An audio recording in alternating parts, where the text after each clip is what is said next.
Hey everyone, how's it going? So we're here still in Alentejo. It's the last day and we've just finished planting. It's a bit of a chilly evening. It's a lot of hard work in these last 5 days. Exactly. But this is the very end, and we're very happy to announce that we completed. Definitely. So take a look. We've talked about in other videos of what we were planting and all the operations that we did. So just as to sum up everything we did, some grass was planted last winter to be used as organic material. Then it was cut. Now in April we're in autumn, and then we did some soil work with the tractor, brought in some manure and prepared the beds, and then we planted some seedlings, fruit seedlings and some tree seedlings. Basically we used lots of plums, almonds, what else? Apples, Peaches, guavas, loads of interesting stuff there. I was really pleased, I thought it really paid off the fact that we planted the weed to really harvest and cover the soil this year round. Because we already in winter we planned for this. We planted loads of wild beans, and yeah, it was lots of oats and I think some wild as you can see around and peas. you can see around you, look, the field is full, very nice, everything harvested, all the peas and everything.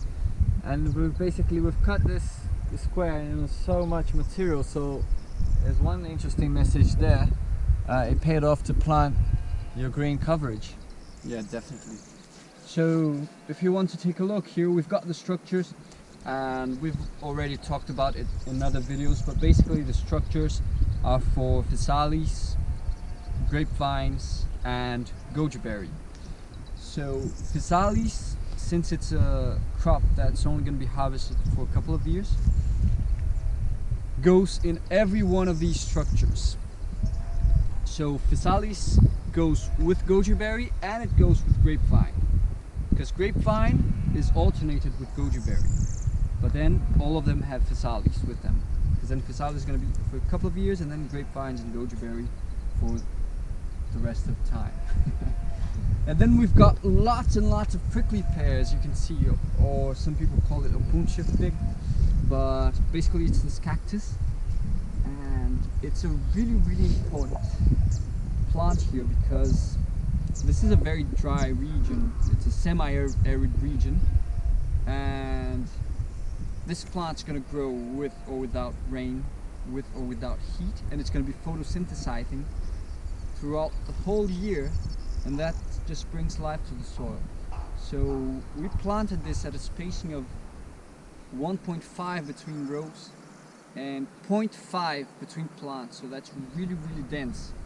In commercial plantations I think people do it 3 by 150 or something like that. Yeah. Well, this is the point. We're not worried about extra dense in it, because if need be we'll be happy to be pruning it by the time next summer comes around, and you get all that wet, thick water material to be covering all the vines and all the tree beds, so that would be really interesting.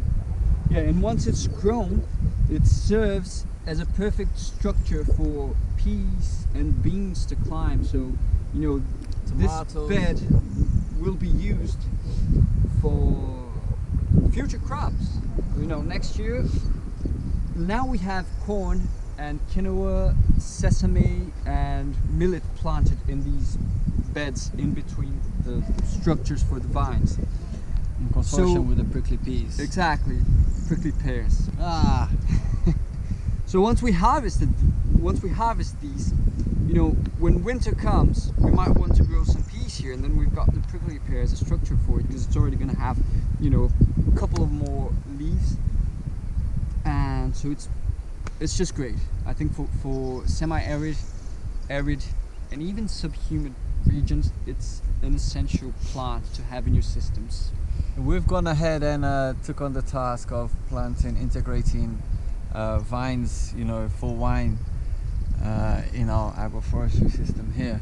So we've got the rows of vines every 6 meters, and the vines are planted at every 1.2 meters within that row.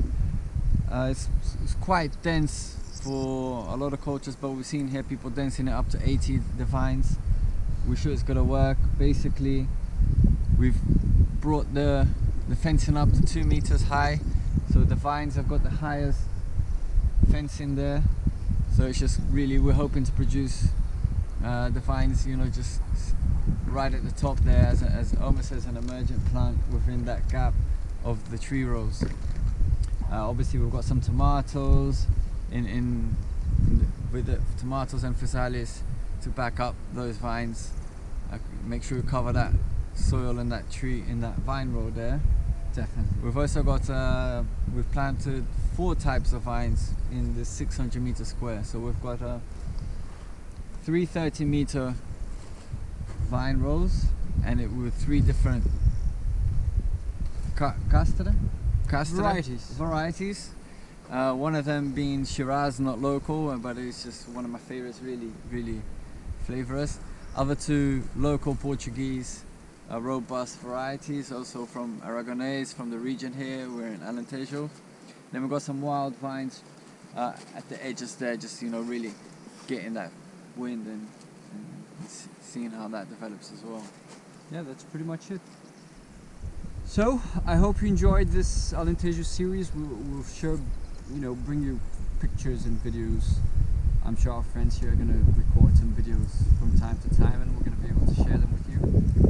And so keep up with us, and soon we're going to see this becoming a forest in 6 months. I think that it should be a forest in 6 months. Yeah, we're looking forward to that. I mean, the community is all looking forward to that. Everyone's been really participative here with us, and everyone's really questioning and doubting a little bit, but you know, everyone's happy to see the movement. So let's hope to make everyone happy and able to spread to more people new and more ways of planting food crops and planting abundance from it. So with the Agroforestry Academy crew, and we're signing off. Thank you for watching. If you think this might be helpful to anybody you might know, do share it with them.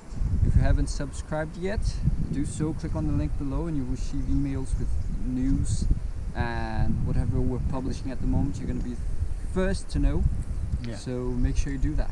And from, you know, we're here from Viva farmhouse, Monsaraz, Alentejo, Portugal.